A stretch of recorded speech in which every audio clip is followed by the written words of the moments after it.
Hello and welcome to Same Here, Me Too. This is our podcast. where we open up the conversation about life and share our experiences. The raw, the real, Don't forget the embarrassing. of course, and all the juicy tidbits of our lives. Telling our stories, what we've learnt as young women in our 20s. Nothing is off limits. Giving you true life unfiltered. The podcast that makes you realise you're not alone.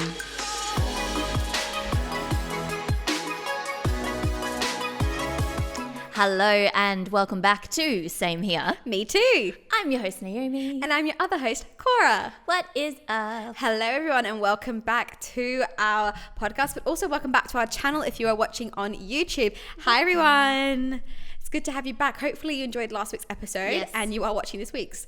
Hopefully. And if you're brand new, welcome. I'm Naomi, she's Cora, as we've just mentioned. Yes, Thank you for absolutely. joining us tonight or today, whenever you decide to watch this. It's evening for us recording this, that's why. Yes. Well, let's just jump straight into the episode. Indeed. As we start every episode, our weekly check-ins. So Naomi, how has your week been? What have you been up to? Give us a lowdown. The What 411. has been happening, indeed. The goss, the juicy goss. The goss. This week has been pretty much just standard work week for me. Yeah. Very productive on the podcast front. Created a bunch of content, which is very exciting. I think you and I both, like on Wednesday, we were just on fire. We were just like banging out content. It was so good. It's all coming to you soon. Yes, it was so exciting. So stay tuned. Apart from that, really just work. I've been to the chiropractor 3 times this week. Well, the chiropractor's practiced 3 times this week. Treated twice, and then went for another session with one of the other practitioners. So, are you 27 turning 28 or 27 turning 98? So, quick backstory. I have a dehydrated disc. Don't ask me what that is. I drink plenty of water. That's not the problem. So basically what I'm doing is decompression therapy, which is where they literally stretch you for 20 minutes. And yeah, exactly. You're on a rack. No, I'm kidding. You're not. You're strapped in. It's like a lower lumbar stretch. It's quite meditative, to be honest. Oh, actually, that's nice. But yes, I'd have that twice a week at the moment. But that I literally walked in today for my appointment. I was like, I feel like I've lived here this week. They're like, yeah, you've been here a few times. Know you by name. Hey, Nay. Hey guys, go on. See you again. And they're like, they're like, oh God, it's her again. She's back. Oh, and we witnessed a scandal. Oh yes. So we went Scandalous. to Scandalous. Target earlier. Yeah. And as we were walking out, this guy and girl brushed past us. Well, actually, like shoved past you. Shoved past me and said, sorry, ma'am. I was like, Do I look like a man? do I look like a ma'am to you? I was so offended. I was like, dude. Literally, like we were walking. Cora's going, do I look like a man? Naomi, do I look like a man? Do I look like a ma'am? And I'm like cracking up. I'm like, no. And then this guy walks past the shop attendant. She's saying, excuse me, can you wait? Excuse me. And he's like on a mission, walks out, and she's like calling security, calls after them. I'm calling the police. Because they kind of go ding as they're Yeah. walking out. And obviously, I think they saw them steal because she was on the mic. She's like, she's like, excuse me. And this is a little old lady, so she wasn't going to run after them. No. And she's like, excuse me, stop. And we'll call the police. And then obviously they just bolted. And obviously, but it was really funny though. The younger So shop sus. assistants in the store didn't run after them. They just started to walk after them. Like, They walked and had a look, but maybe that's like their policy. Who knows? Yeah. But it was scandalous. we felt very scandalous. Yes. I was worried about being called ma'am and they were stealing. Yep. Priorities. Priorities in life. But yeah. So that was my week. How has Nice. your week been? my Oh no, I have one more thing. okay. I did 2 spin classes this week and my PT session. So I did 3 workouts this week, which is very exciting for me because for the last 3 months I haven't actually been able to do that for reasons. And so I actually did 2 spins this week and a PT session, and I didn't die. It's so exciting. I did forget to eat before my PT session this morning though. But which was hilarious. But my PT just kind of shook his head at me. As I am doing now.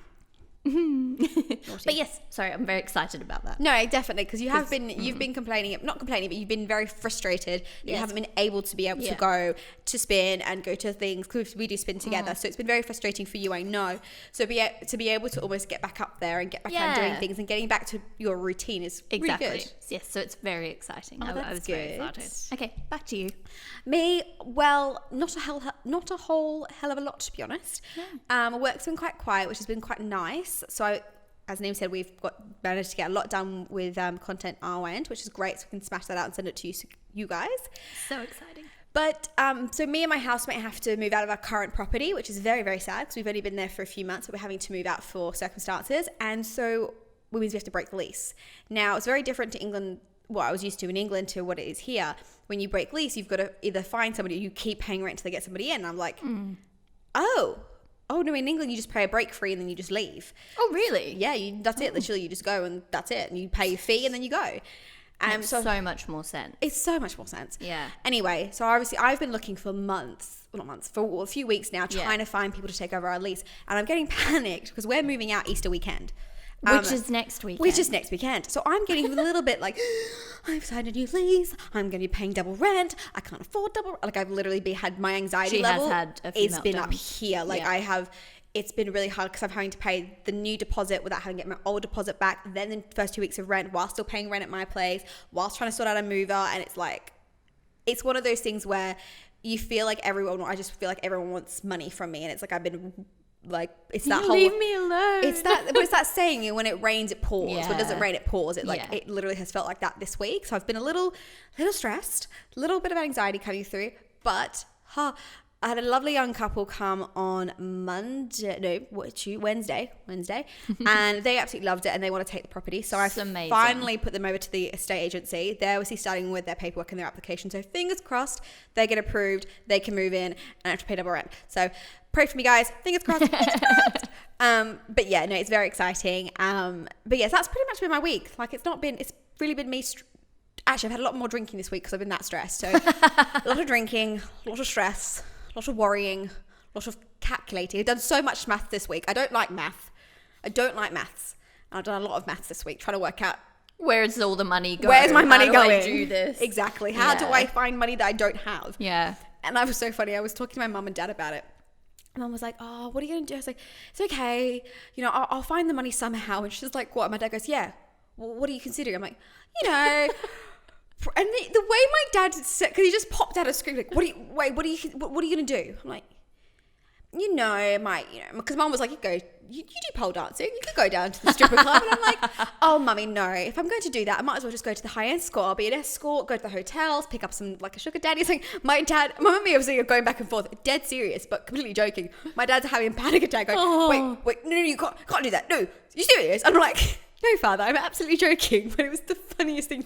I can see that happening. I love winding my dad up. My mum and me literally winding my father up with things like that is so much fun, because my dad has always been around girls. He's got 2 girls, and my mum, and we always had female dog I was about animals. to say a female dogs, like he's around girls a lot, so it's so easy to wind him up. It's like so naughty. But anyway, so yeah, that's been my week. Nice. But it's been good. However, it has got me thinking a lot, because I've been kind of at home drinking and worrying.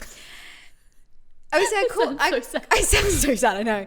But obviously I was talking to Naomi about everything and kind of, and then obviously evaluating my life, and we were talking... As one does on a regular basis. As one does on a regular basis. And, we were talking about, I don't know how we got on the subject of it, but we were talking about, obviously, I'm single, maybe it was like, should I start dating again and look for a new man? Yeah, I was like, no, it's okay. I don't need a boyfriend. I'm like, besides, not only do my girlfriends have boyfriends, like only a few of them do. And Naomi was like, Corey, your 2 best friends both have a boyfriend, and majority of your friends are in relationships. I was like, no,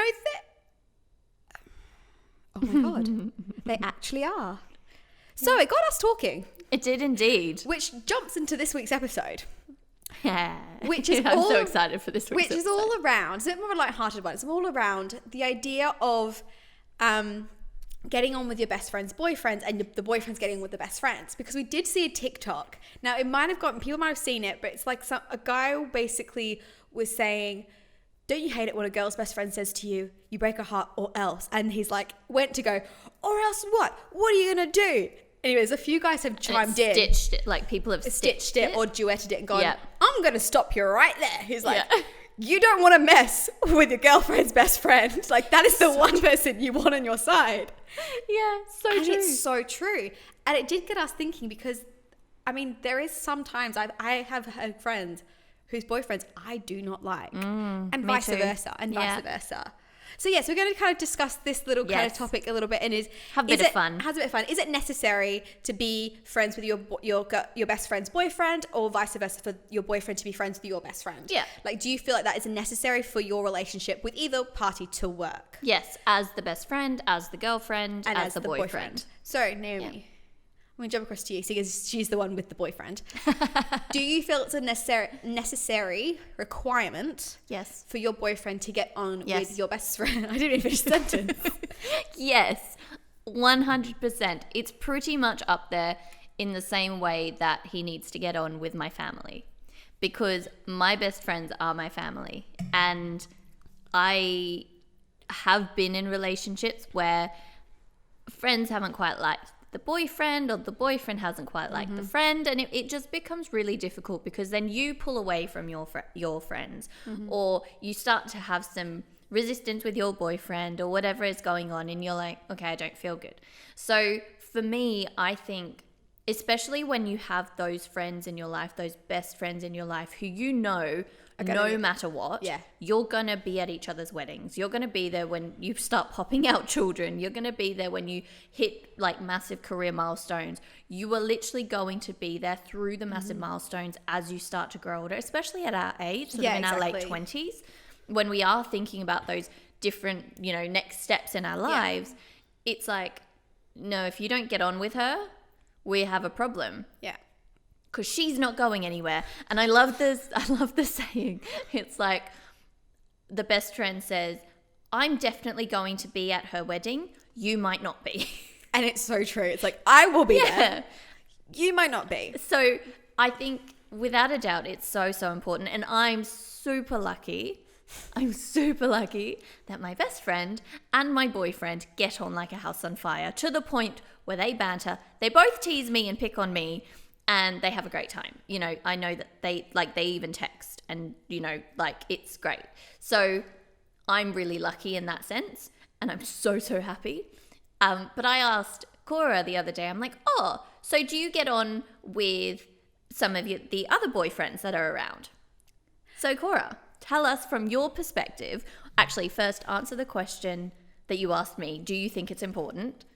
Oh, 100%. Because I feel like if your best friend doesn't get on with your boyfriend, it stops you from being able to do things in your life, and it stops you from, like, so for example, your birthday.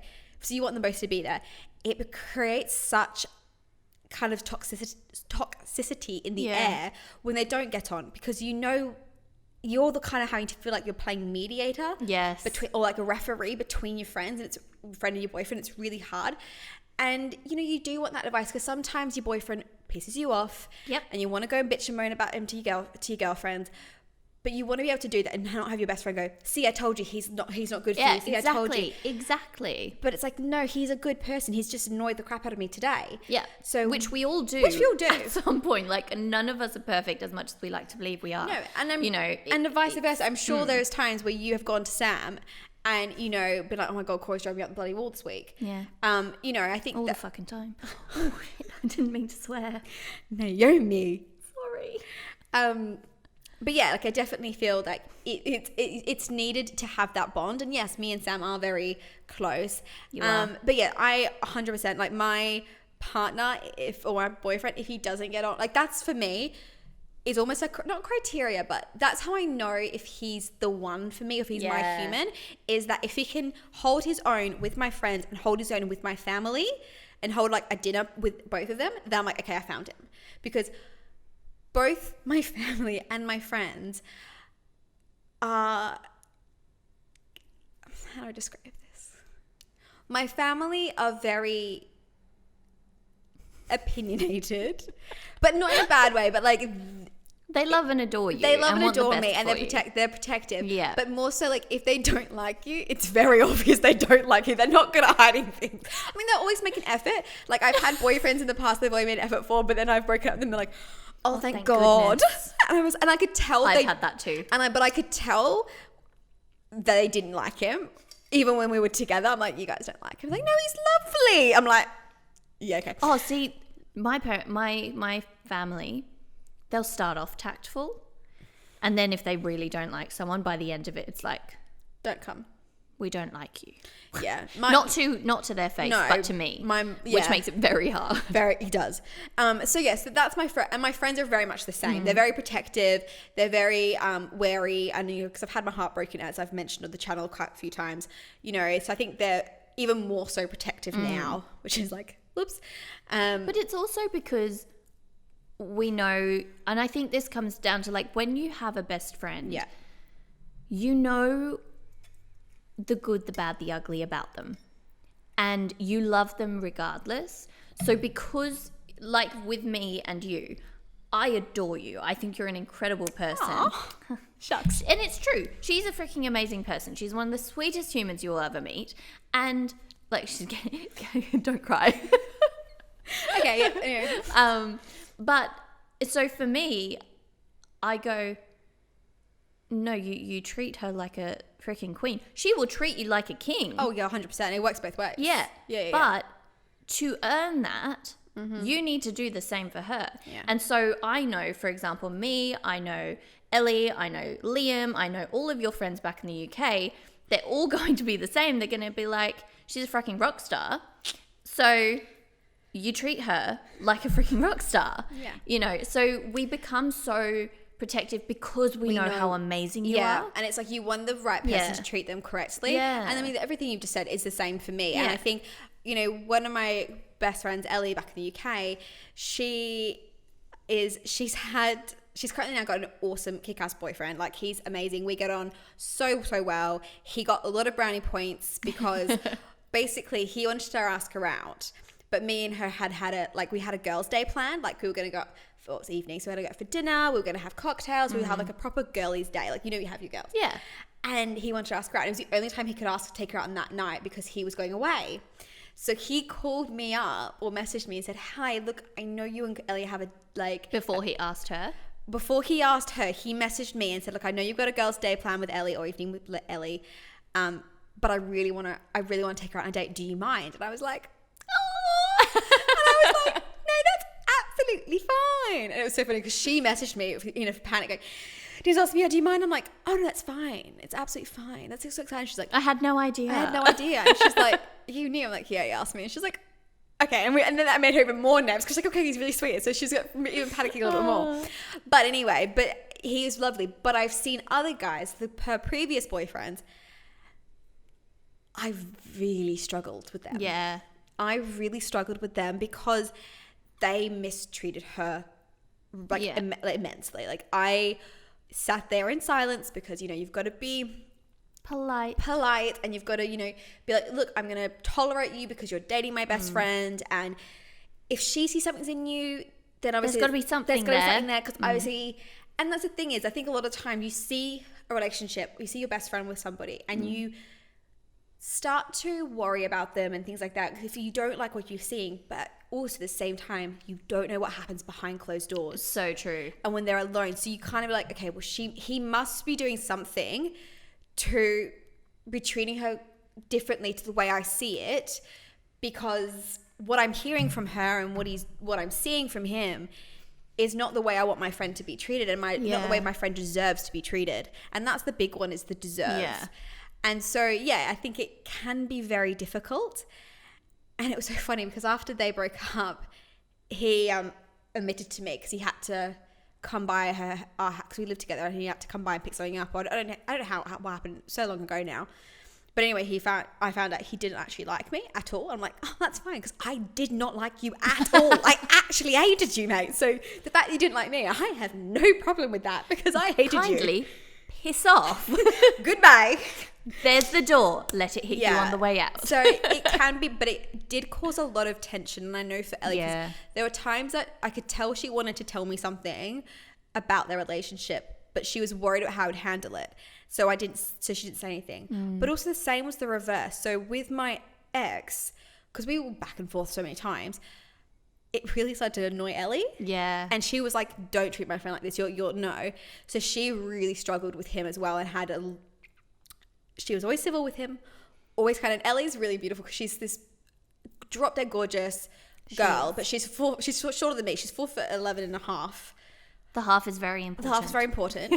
And she's absolutely drop dead gorgeous. So she seems all really sweet and innocent and kind, but oh my God, but she's acting all this don't kind mess with me. Yeah, but she's acting all this sweetness to him, but behind, I can see it in her eyes. She's like, if looks could kill with her eyes. Shooting daggers at him. Yeah, exactly. I will kill you. But yeah, and that actually caused a lot of issues because there were a lot of times where, Richard did something and it really annoyed me. So I couldn't go and tell her because I felt like it would add to the pile. It would add to the pile, and I didn't want her to be like, oh, and give that whole kind of spiel of you don't want to be with him. Yeah. Because I think sometimes when your friends do that, they're right, but you don't want to. But you don't want to admit it. No. So you kind of but guys, you're just like, I will. I'll just leave this bit of information over here. I'll give you all of this information, but not that fact. You don't need to know that fact. And I've done that. I'm sure you. I mean, you've done it. You just said you have, and I'm sure most girls have done it. That. Because we know how our best friends are going to react. Yeah. So I think that's where it really comes down to. It's with sort of self-preservation when we want to stay in the bubble that we've made up in our heads, and we go, no, everything's fine. And then that realization, they're telling you the truth, like, no, we're fine. Everything's fine. But yeah, I think coming back to sort of a more positive, because we just spoke about if we don't like someone. I think the great thing when your best friend does get on with your boyfriend is the memories that you get to create with those people is next level. Like a few weeks ago, we all went to Movie World and it was Sam, Cora and myself. Sam was third wheeling, not me. And we had the best day. It was so much fun because even when they're both egging me on to go on another roller coaster and I was like, no, not happening. Because for me, I get to hang out with some of my two favorite people and I go, I don't have to worry. I don't have to try and make this work. I can just be myself and enjoy it. Yeah, absolutely. And then we came home and we had some drinks and we hung out and we did a gravity challenge and it's just up for a laugh. Yeah. The three of us we bounce off each other, and I know it'll be the same sort of when we go back to the UK. It's, we can bounce off each other. Yeah. And that just makes the world of difference because you then get to do the things. Plus, if your boyfriend likes your best friend or vice versa, it doesn't become an issue if you go, actually, Cora and I want to go to a girls' weekend. Or, hey, Cora, Sam's organised this date night for us. Yeah. It doesn't become an issue and the other one doesn't get jealous. It's like, oh, yeah, sweet, go enjoy. Have fun, And I think that's the big one is that making plans. And if you feel like they don't get on, you unfortunately are stuck in a position where you feel like you're constantly having to choose between your best friend and your boyfriend. And that can make it really difficult. Although I do want to ask, I know whenever, I'm quite lucky, my ex-boyfriends were in my friendship group circle. So I didn't really have to introduce them to him because, he was already in the circle. It was more kind of, everyone was like, finally you guys are together. And it was more awkward for them seeing us all coupley. They're like, oh God, it's weird seeing you guys as a couple. But obviously you didn't. You had to bring Sam in to meet people, to meet me and Nikki, to meet your friends. So how is that for you? Bringing your boyfriend in, do you get nervous? Do you get worried? What are the feelings you have and the worries and anything that's going through your brain when you feel like you have to introduce your boyfriend to your friends? Nervous. I got nervous. Not incredibly much because Sam is completely different from anyone I've ever dated before. He's an incredible human being. He's probably going to watch this video and be like, his ego is just going back in here. It's okay. I'll knock him back down a few pegs. That's what I'm here for. But of course, it's sort of like, I adore this person. I love this person. I really want you to love this person too. Yeah. And so, yeah, I mean, how did you, I can't remember exactly how you two met. Oh, was it when we recorded our first episode? It was because we had so many technical difficulties. We had so many technical difficulties. Yeah. And you're like, well, Sam's got a mic he can bring over. I was like, oh, does he? And you're like, and then I remember you were hesitant. I was. Very hesitant. Like, no, we can make this work. And you're like, we can't. It's not working, honey. I was like, it's fine. She's like, okay, cool. And I didn't know why you were nervous though. I think because first it was very new. We weren't even officially like dating. We weren't a couple yet. I think you got on like maybe 4 dates. 5 dates. Like it was so early on. And I don't know. It felt very different with him, as you know. Yes. And so it felt very real. And I was like, oh, I don't want anyone to shatter this way I feel. Yeah. And so having him meet you, I was like, yeah. Oh, okay. He'd met my parents already, which was hilarious. So I knew my parents liked him from like the short time they hung out, and he did very well there because it was very spontaneous. But it's another thing having him being introduced to you. Yeah. So yeah, when he came and you're still like, oh, like what if he feels awkward, or what if I feel awkward, or what if everyone feels awkward? Luckily, by the time he got there, I think you and I were like 2 ciders deep. We were He showed up. He got stuck into the ciders, and we ate pizza on the floor. It was great. And what did you think of him that first time you met him? This is really funny, actually. So, because the first time I met Sam, because obviously, like I said, you obviously had told me quite a bit. Yes. As you always do when you come back from a date, you debrief your best friend in every single detail. Every single detail. Like, girls will know this very well. You give them every inch. And guys don't realize how much we tell our friends after the first date. It's very funny. Anyway, so I knew quite a bit about him. So I remember him coming. He wasn't what I pictured in my brain because you hadn't really shown me a photo of him. Yeah. You hadn't shown me a photo. So he wasn't what I pictured in my brain. He was definitely, like, it was better. He was better looking than I thought he would be. No offense. Well, the last guy you were with, weren't they? They were okay. Anyway. The truth comes out. The truth comes out. You know I didn't look. Anyway. Fair. So I was like, okay, yeah, this is going well. And it was interesting because when you left the room, I made an effort to talk to him to see what I would get back. If I would get back monosyllabic answers or if I would get back a conversation. And I did get back a conversation. I could tell that he was nervous. I could tell because I'm somebody who, as you can tell, I'm very much of an extrovert. I'm very loud. I've got a big personality. And I think Sam is very much more of an introvert. So I think for some introverts, it can be a bit too much for me. Like being around me, I'd be like, oh God, this is a bit much. And it's true. But obviously people love me and they warm to me, so it's fine.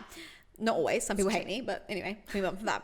But I think with Sam, I could tell he wanted to try. He was trying to make an effort, but you could tell it was hard for him. It was work. It was work. And I would say for me, that effort was like, okay, I was like, okay, this is a good person to give that much effort, knowing, you know, how close obviously he knew how close you and I were. He decided to make that effort, even though I could tell it was so uncomfortable for him, but he still made that effort with me. And I'm like, okay, that in and of itself shows me you are a decent person. So I was like, okay, I like you. You can stay so far. Like, it was like, at that point, I was like, okay, got a few brownie points there. It's all good. But yeah, it was definitely, I think that in itself, when you can see them making an effort to try and be friends with you or try to get on with you because it shows for 2 things. Thing one, it shows me that you really care about my friend, be making so much more of an effort, but also shows me what type of person they are. Yeah. Like, you obviously are somebody who is caring and loyal and kind to also make that more of an effort, and obviously a strong-willed person. So all those things, I was like, that you can stay. Same thing with Dean. Like, obviously, for a guy to ask the girl he wants to take out her best friend, say, hey, can I take her out because I'm going to ruin a plan between you guys? That in and of itself, again, is that courage. That's something that probably was very uncomfortable for him to be able to go, oh, I'm going to do this because I like this person. It just shows a lot of like tick, tick, tick, tick, tick in my brain. Yeah, I agree with that. I agree with that. I think it definitely does. It shows that they respect the friendship, which, you know, the friendship doesn't go anywhere. Like, our friendship isn't going to go anywhere. Your friendship with Ellie isn't going anywhere. Like, it's it's as I said at the beginning of this episode, it's there for life. Yeah. You know, all of the milestones that we will ever go through, we'll go through together. And I remember, because I remember that always, it was a little awkward, but not, it was like a nice awkward. Yeah. But I remember the first time Cora was really sassy to Sam. I was very sassy to him, yeah. Sorry about that. And he turned around and gave her sass back. And I just went, what just happened? Did we just become best friends? And I was just like, and that again, it was that stuff of like, okay, you can stay. You're not going to shy away. You're not taking anything personal. He's not being a pushover. He's just having a laugh. Yeah. And they honestly bounce off each other. And it's just, and like Sam gets this really cheeky smile and Cora gets this cheeky smile. And then they both just kind of turn and then it's just like, hey, let's pick on Naomi. But it obviously it's hilarious. But I just watch it and I'm like, yee, please get on. It's so exciting. So yeah, I think it's awesome. Good. Okay, so question for you. Have you ever met one of your best friend's boyfriends and it been a disaster first impression? Like it just did not go well. But then... Oh.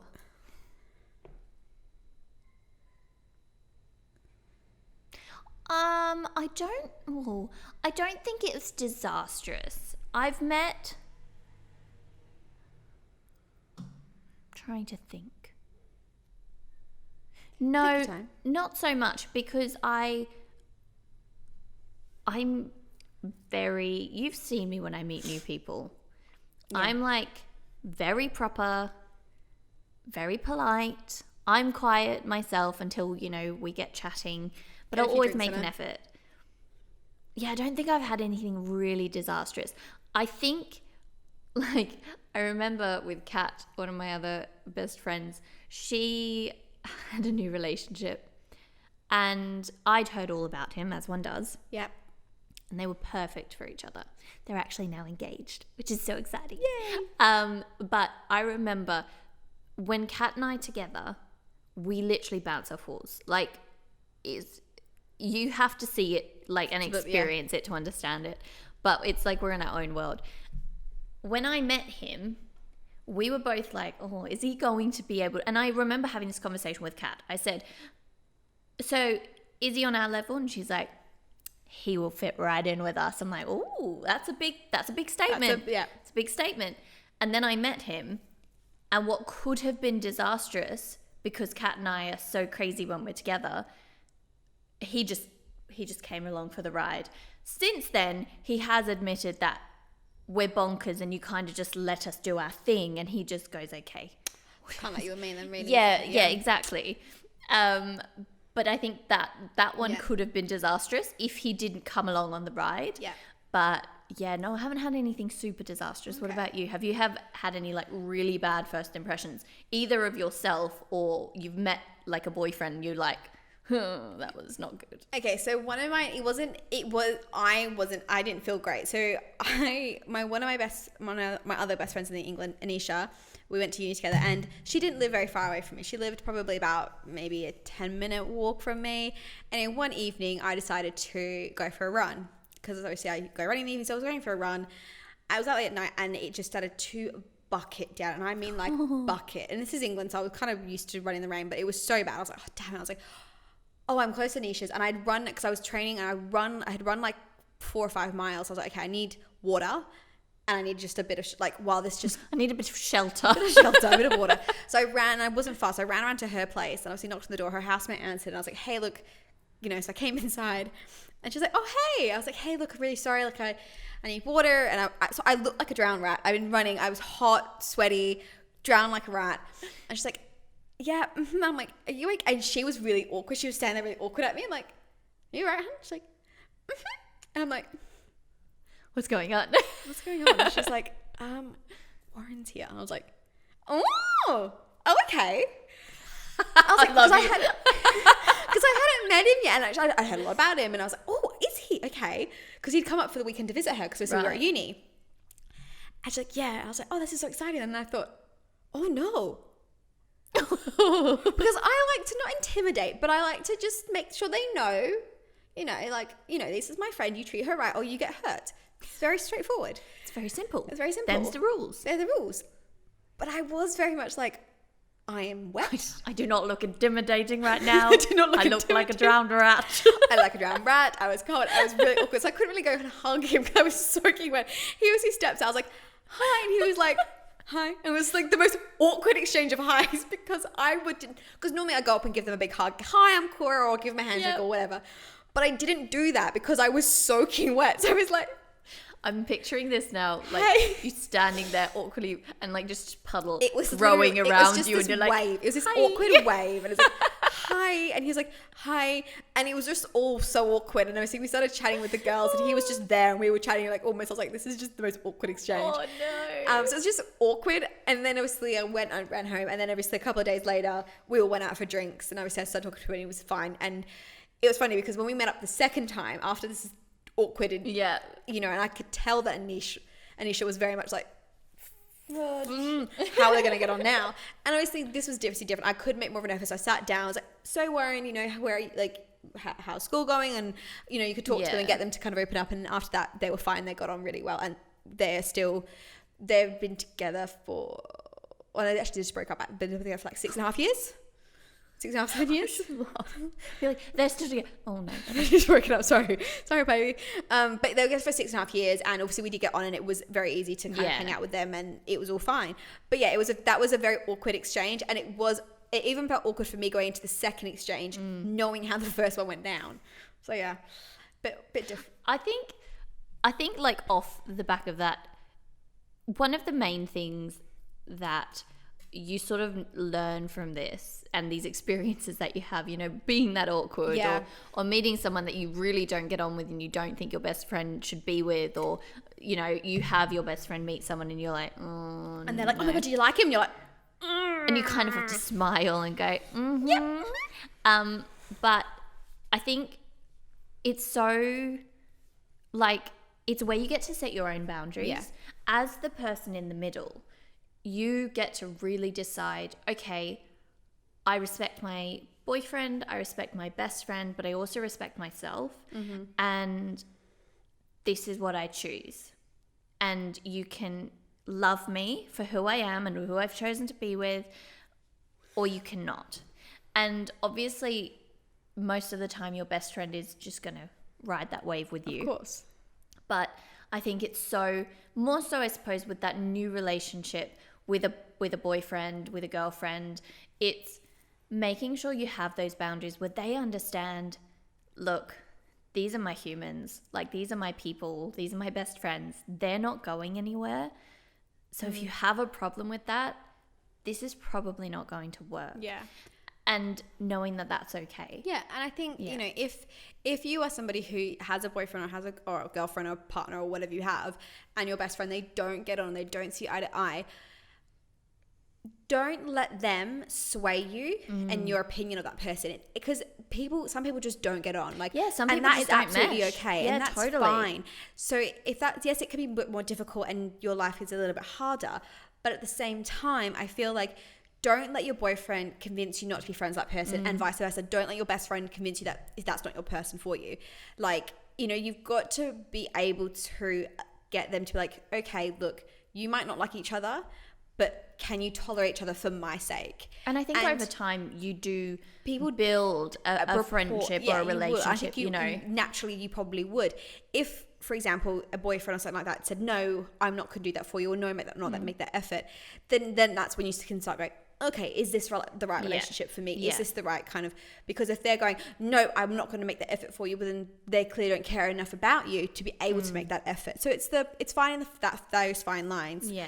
But anyway, as we kind of roll to the end of this episode and kind of wrap this up, what we would say to you is, if you're out there and you do have your partner or someone you're dating, my key advice, introduce them to your friendship group or your friend or your best friend as soon as possible, because the longer you leave it, the more awkward it gets for both parties and for yourself, because you become more invested in your relationship. And if there's any reason that something goes disastrously wrong, it's harder to kind of see each other's eye to eye. Whereas if you're getting to know your new partner and new relationship the same time your best friend is getting to know them, it makes life a little bit easier to kind of move forward with that and move on and kind of like build that, like, and you can kind of build that relationship together. Because I think that's why Sam and I get on so well is you, like I said, 5 dates in, we were introduced. It was very early. It was very early on. More early than I think we initially intended, but circumstances required me to meet him early. But it meant that as you get to know Sam, I also got to get to know Sam at the same time. So it made that kind of both of our relationships with Sam grew together. Pretty much, yeah. In obviously different types of relationships. But obviously you get to go, okay, I can see what impact he's having on you. Yeah. Because I can see the type of person he is as he comes out of his shell, or vice versa. Yeah. So I would say my advice is always try and get your friends to meet your boyfriend or your new person in your life as soon as possible. In saying that, I am very worried because, like I said, all my past relationships have all been boyfriends in my friendship circle. So my friends haven't had to meet a boyfriend because they've already met them. They knew who they were. A lot of them were. Ours is more the awkward thing now, whereas now that we've broken up, it's like... We're all in the same friendship circle. We're all in the friendship, it's a little bit, but me and my ex are friends, so it's all good. But me having to, eventually, if I find somebody... When she finds somebody... Getting them to introduce to my group, because I'm like, I've never done this before. And I know, and the thing is, it's now not only do they have to get on my best friends, they have to get on my best friends' boyfriends. Because it's like, well, we're all going to be hanging out. So if you don't get on with their boyfriends, it's going to be really awkward. But also, if you want to maintain your sanity, you need to get on with the boyfriends. Because they'll help you. Because the girlfriends are crazy. Also, they've had experience, so they'll be able to give you give you the notes. Here are the notes about how to survive. This is the survival guide to Cora and Naomi and Ellie. This is how you survive them. But yeah, it's definitely interesting. So that, I'm not gonna lie, that's something I'm very nervous about. So if you guys have out there, if you have tips on like how you've done it, or any stories about how you've met your boyfriend and your partners have like met, and your friends have met, send us a DM at SameHereMeToo. Leave a comment on the video. We'd love to know some of the stories out there, because I'm pretty sure there will be some disastrous ones out there. So let us know what they are. Yeah, send us your disasters. Send us your absolute wins. And tell us your non-negotiables as well. Between like best friends and boyfriends. What you definitely think. Yeah. All right, guys. Well, as we wrap up in this episode, thank you for watching again. Thank you so much. Don't forget to give this video a thumbs up. Also, hit the subscribe button if you're not already subscribed, and the notification bell so you don't miss out on any episodes. Indeed.